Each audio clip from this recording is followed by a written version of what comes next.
Welcome to Blizzard Fire. We hope this video helps fire up your solution. You begin by confirming the prescription and why you need this multivitamin injection. Do this with the prescriber and the patient.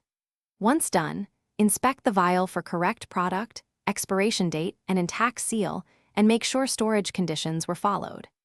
Make sure to assemble the trained clinician, resuscitation meds, sharps disposal, and monitoring equipment before proceeding so you reduce risk and set up for safe administration under professional oversight. You hand this part to the licensed clinician who prepares and gives the injection per the written order. They will confirm dose, route, and any allergy history. Once the clinician is ready, maintain clean technique and help keep the patient positioned and relaxed while they explain sensations to expect.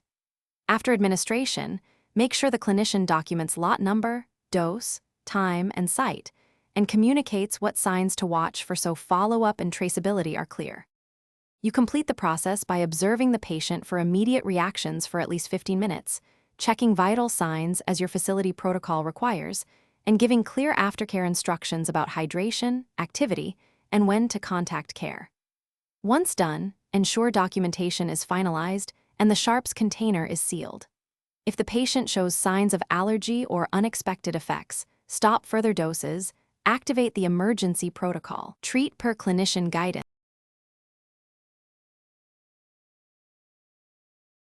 Thanks for watching. If you found this helpful, don't forget to like and subscribe.